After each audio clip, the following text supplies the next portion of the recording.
are given in a way that they were the defenders of monarchy.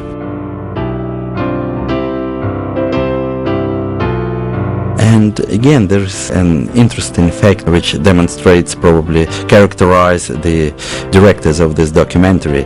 Eleodor is presented here as Rasputin's rival, and they couldn't find the better figure to put as Rasputin's rival, because Eleodor by himself was adventurist who later declared himself patriarch and fled to United States of America. And one of his followers, Eleodor's appointed bishop, in the 60s declared himself to be an atheist.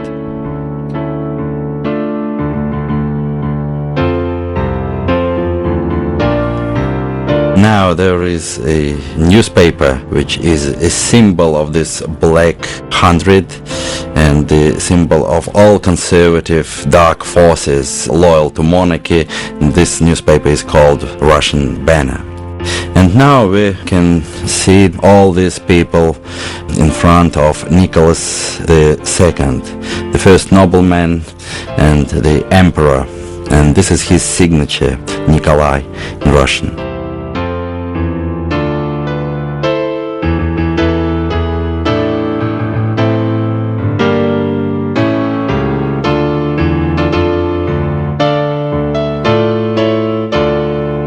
While you are watching these shots of Russian life, officials, the generals, and just the scenes from different industries and so on, I wish to tell something about this dynasty. It was established, it came to power through election. The election took place during the Assembly of the Land in 1613. Just before the First World War started, this dynasty celebrated 300 years of its existence as the ruling dynasty in Russia. And this is interesting to mention that this dynasty, though in some cases fairly conservative, but it arranged through the course of history the reforms which can be compared only with revolutions.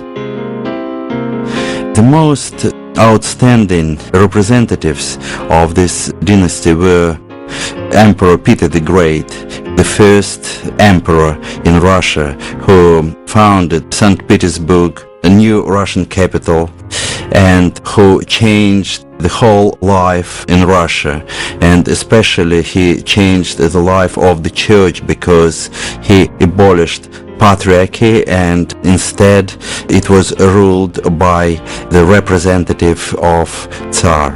And that's why Russian church actually lost a lot of its power, though here it is presented definitely as the greatest supporter of monarchy. Romanovs of 19th century, Alexander I, Alexander II, Alexander III and Nicholas II, during their time only one of them can be called conservative. Others were changing, they were implementing reforms which were enormously changing life in Russia. And as I mentioned, the greatest reforms were arranged by Alexander II. It was abolishing serfdom in 1861, then it followed by the reform of legislative system, he implemented juries, he changed the army and so on, and all these reforms helped and caused this enormous growth in Russian industry and the changes in Russian social life, which actually led to the revolution.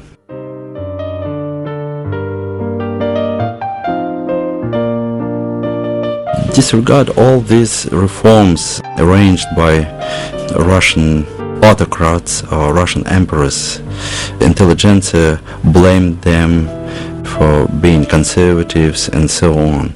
And in 1881, Alexander II, the greatest reformer of 19th century, who abolished the serfdom, who arranged all these reforms, were assassinated by revolutionaries.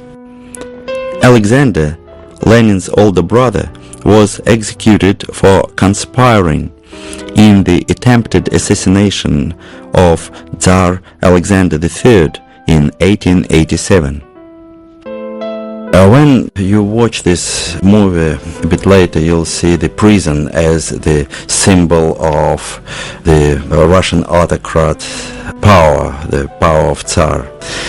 And if we compare these trials under monarchist regime and with what happened later under Bolsheviks, it is just so uncomparable, because, say, for this assassination of this Tsar the reformer, only a few revolutionaries were under trial, and later in 30s, when one of party officials, Sergei Kirov, was killed, at least 2 million people were under trial and were either imprisoned or resettled under false conviction for the conspiracy against Kirov, who was one of the Bolshevik party's highest officials.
It is very funny that the Bolsheviks who arranged this great terror were blaming the previous regime, the monarchy, for the cruelties.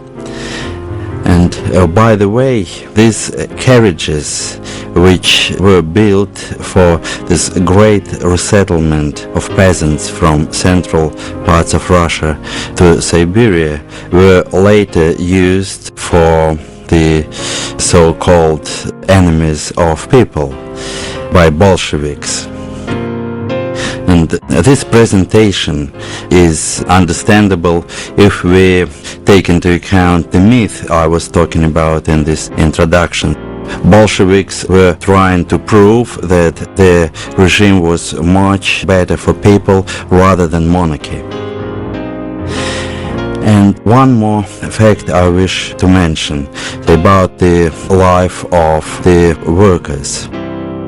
The first secretary of Communist Party in 1954-1964, Nikita Khrushchev, in his memoirs wrote that when he was a worker before the First World War, his style of life was better than when he was a party official in the 30s.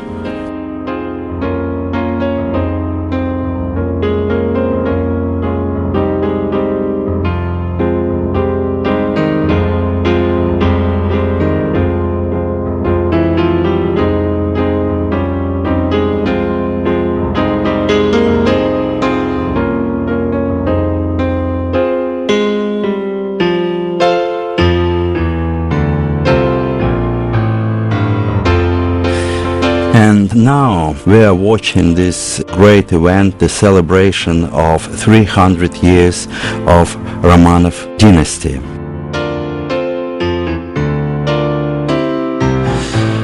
you can see the Tsar Nicholas II with his wife, who was of German origin, and on the right side there was their sick son, who had to be the heir of Nicholas II.